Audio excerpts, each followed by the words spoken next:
C'est parti pour un versus de recettes entre le Monsieur Cuisine de Lidl et le Mambo de Secotech. Pour la recette, je prends celle que j'ai l'habitude de faire depuis un bon petit moment grâce à mon pétrin classique. Des fois, ça m'arrive aussi de la faire à la main. Donc, c'est juste pour vous dire qu'on n'a vraiment pas besoin d'investir dans des robots pour réaliser certaines recettes. Donc là, ce que je fais, je mets exactement la même quantité d'ingrédients dans le Monsieur Cuisine et dans le Mambo. On commence toujours par les liquides. En général, moi, je mélange l'eau avec la levure. Je commence par ça. Ensuite, j'ajoute la farine et je termine avec le sel.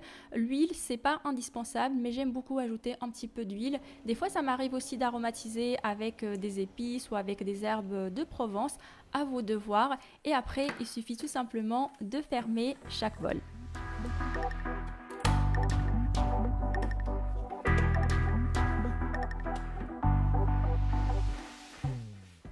Alors dans le Monsieur Cuisine, on a le programme malaxé qui est prédéfini sur 45 secondes et sur une vitesse 4. On peut changer le temps, mais par contre la vitesse elle est grisée, donc on ne peut pas la changer. Sachant qu'au bout de ces 45 secondes, le robot s'arrête forcément au moins une fois pour éviter la surchauffe. Pour cette recette, je sais que j'ai besoin de refaire le programme 2 ou 3 fois en fonction de l'absorption de la farine. Donc à chaque fois qu'on le programme est terminé, j'ouvre pour voir si tout va bien, s'il y a besoin d'ajouter de l'eau ou pas, et après je le relance.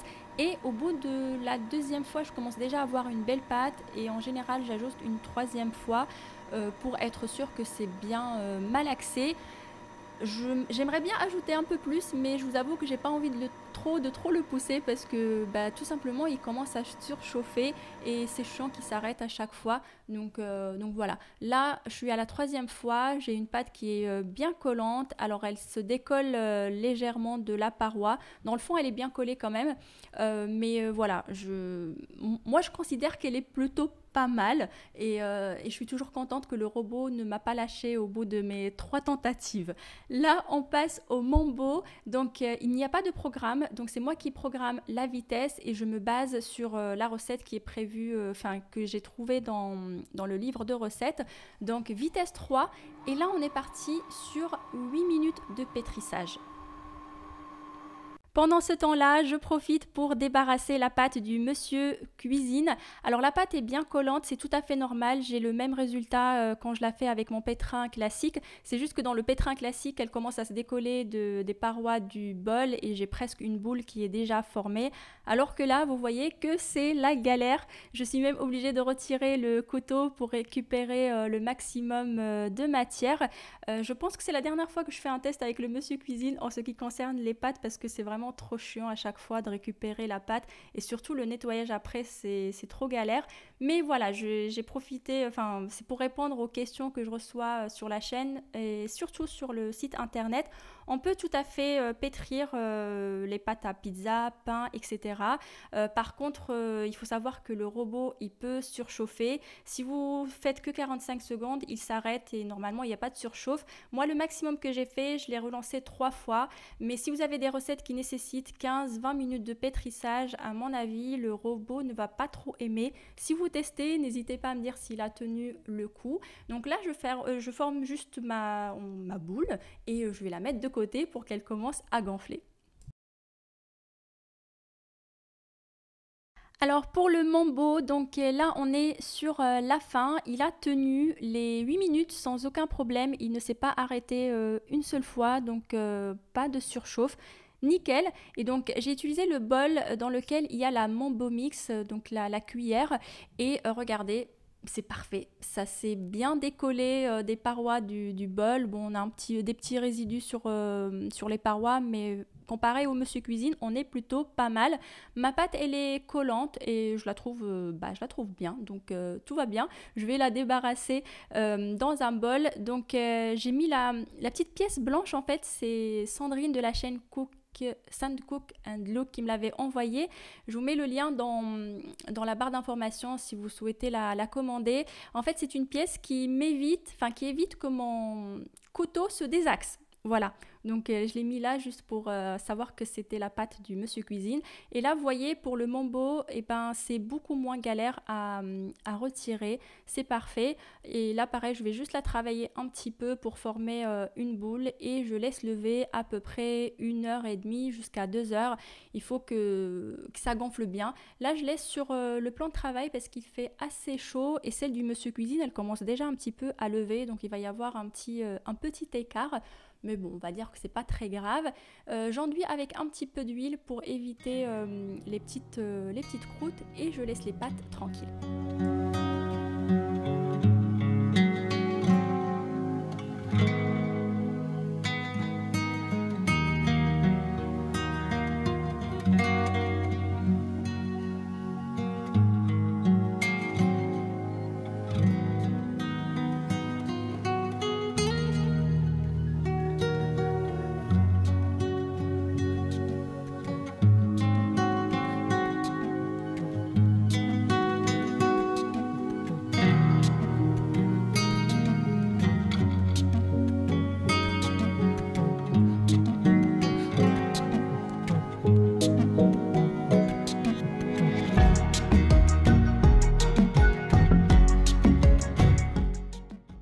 La pâte du Monsieur Cuisine est légèrement plus gonflée que celle du Mambo vu qu'on a mis celle-ci en premier à gonfler. Donc je vais commencer par lancer la cuisson de celle-ci. Alors j'utilise de la semoule fine pour étaler ma pâte. J'aime beaucoup la texture que ça donne. En fait ça donne du croquant. J'aime beaucoup ça. Et je l'avais découvert dans une pizzeria il y a 2 ou 3 ans. Ils mettaient beaucoup de semoule fine comme ça et je trouvais la pâte excellente et depuis je fais la même chose. Donc je viens tout simplement étaler la pâte. Alors par rapport à l'épaisseur, moi j'aime bien quand la pâte est épaisse, donc après vous adaptez en fonction de vos envies, enfin vous aplatissez en fonction de vos envies. J'ai déjà allumé le four pour le préchauffer à 180 degrés et là je viens étaler une petite sauce maison. Alors dans celle-ci je vais mettre du saumon fumé, des tomates séchées, des olives, du fromage et l'autre ça va être à peu près pareil mais je vais pas mettre le saumon fumé, c'est juste histoire de dire j'ai fait 2 pizzas presque différentes. Et donc pour la cuisson il faut compter à peu près une trentaine de minutes, vous surveillez en fonction de la puissance de votre four et la pizza il faut qu'elle soit, la pâte doit être assez dorée et donc pour celle du Mambo je fais exactement la même chose et je lance la cuisson.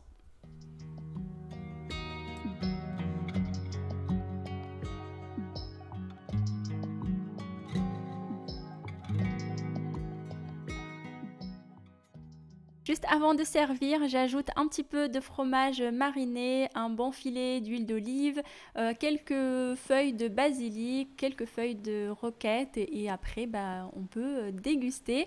Et franchement, quand on les voit comme ça, on a le même résultat. Je vois vraiment pas de différence. Les deux pâtes, elles ont été très bien pétries. Alors celle du Mambo, elle était beaucoup plus souple que celle du Monsieur Cuisine. C'est normal parce qu'on a pu pétrir beaucoup plus longtemps. En ce qui concerne la texture, franchement les deux je les ai trouvées excellentes. Il y a par contre une petite différence au niveau des bulles là qu'on voit sur celle-ci. Celle du Monsieur Cuisine, on a beaucoup plus de bulles d'air que sur celle du Mambo. Voilà, la seule différence que j'ai pu constater, sinon au niveau du goût, la texture en bouche, franchement c'est exactement la même chose. Et bon, comme c'est moi qui a fait la recette, enfin la pâte et tout ça, je suis fière de moi quoi. La recette est réussie. Non, franchement, en plus ce jour-là, j'avais ma sœur, enfin j'avais du monde à la maison et ils ont trop aimé les 2 pizzas. Donc j'étais toute fière, j'étais vraiment toute fière de moi. Je me jette des fleurs.